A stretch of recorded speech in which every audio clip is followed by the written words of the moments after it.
La voix des 10. Découvrez, écoutez des invités au parcours inspirant.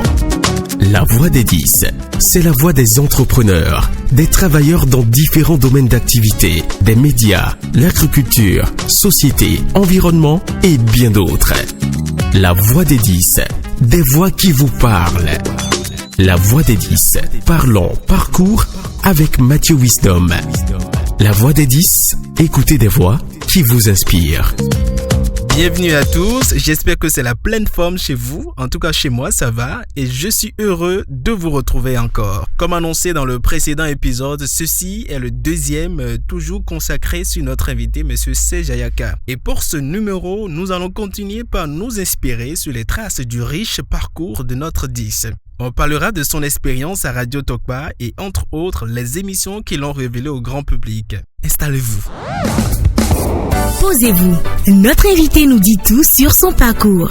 La voix des 10, l'invité.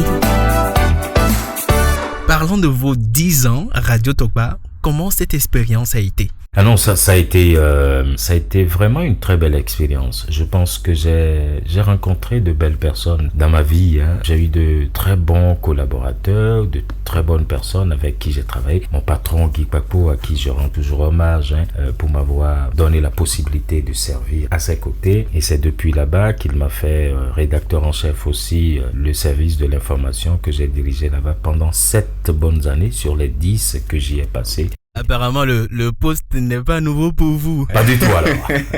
Pas du tout. Fort heureusement. Et je pense que c'est tout en étant là-bas que j'ai bénéficié d'un séjour à la Deutsche Welle en Allemagne pour justement me perfectionner en management d'une rédaction. Donc, ça a été fait dans le centre de formation radiophonique de la Deutsche Welle pendant quelques mois. Donc, je me dis, j'ai rencontré de belles personnes et je pense que j'ai suffisamment profité de ces gens là à qui je me dois aujourd'hui de retourner l'ascenseur de la vie comme cela se doit. C'est clair et c'est tout à fait normal. On reste un peu sur votre parcours à la radio avant de venir à la télé et même la présentation live que vous faites si bien aussi. Serge, quelles ont été les émissions que vous avez animées et qui vous ont révélé au grand public?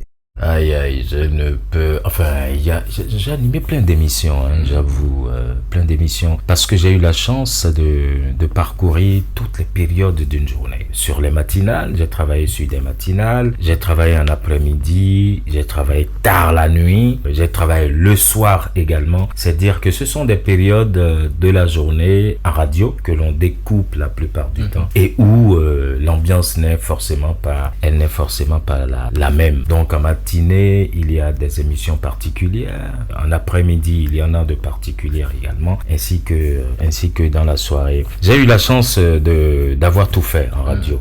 Et quand je dis tout fait, c'est véritablement tout fait. J'ai été animateur d'émissions musicales, animateur de jeux radiophoniques. J'ai présenté le journal. Donc je pense que quand on met le tout ensemble, il y a tellement de choses qui me viennent à la tête que si je dois choisir, il y a une qui me rend particulièrement heureux. On appelait ça Dimension 80 à l'époque sur Radio Tokpa et qui nous faisait un flashback musical dans les années 80 justement, 80-90. Et pour ceux qui sont de mon âge ou un peu plus, ils savent quand même que ce sont nos années collège. Et ça fait énormément plaisir de retourner dans ces années collège, des années qui sont les plus belles de la vie justement parce qu'elles sont, on ne peut plus jamais les rattraper. Donc j'avais du plaisir à passer de la musique de l'époque, de la musique commentée. Parfois quand on retrouvait les artistes eux-mêmes, ça faisait encore beaucoup plus plaisir. Bon, ça c'est ce qui concerne la radio. Maintenant, télé aussi, il y a eu plein d'émissions également. J'ai commencé en télé par une émission qu'on appelait Ça va se savoir. Ça va se savoir. C'est un peu comme ça. C'était une période de la vie aussi où j'ai évolué en freelance. Quand j'ai quitté Radio Tokpa, que je suis allé en Égypte étudier, je suis revenu. J'ai repris mon poste à Radio Tokpa, mais enfin, le cœur n'était plus véritablement là. Et je suis passé dans une institution internationale où j'ai travaillé pendant quelques années journée, avec quelques déboires par la suite. Donc j'ai dû évoluer en freelance, et c'est comme ça que l'idée m'est venue avec un autre collègue qui était à LC2 à l'époque, avec qui on a monté une boîte de production. Donc on produisait des émissions qu'on vendait aux institutions internationales qui avaient besoin de nos compétences, et qu'on diffusait justement sur l'ORTB. On produisait, on achetait l'espace à l'ORTB pour diffuser. Je pense que c'est une émission qui a fait mouche, justement, qui a permis de grandir, surtout en matière de télé. Sinon, auparavant, j'avais jamais rêvé de faire de la télé. Et justement, comment on peut expliquer cette transition-là? J'avoue que jusqu'à présent, je ne parviens même pas à m'expliquer comment cela est arrivé. Je sais que quand on avait monté cette boîte à l'époque avec le collègue de LC2, on cherchait des animatrices. Bon, on est tombé sur quelques-unes qui ont essayé, mais ça n'a pas véritablement tenu, parce que quand vous êtes concepteur, il y a forcément quelque chose que vous recherchez. Oui. Et quand vous n'avez pas ce petit truc-là, je dis bien petit truc, permettez-moi d'utiliser ce terme un peu barbare, mais il y a un petit quelque chose que vous recherchez, et quand vous ne l'avez pas, on se dit soi-même, et si j'essayais? Donc c'est comme ça, j'ai essayé, et puis ça a pris, c'est tout. Et rien d'extraordinaire. Depuis lors, aujourd'hui, tout ce qui est télé, ça n'a plus de mythe pour vous. Pas du tout, alors. Et voilà. Magnifique, un parcours assez riche qui m'inspire beaucoup. J'espère que c'est le cas de ceux qui nous suivent. Monsieur Serge, dites-nous, quel est ce meilleur conseil que vous avez reçu, qui vous a gardé et maintenu debout dans ce métier jusqu'à aujourd'hui?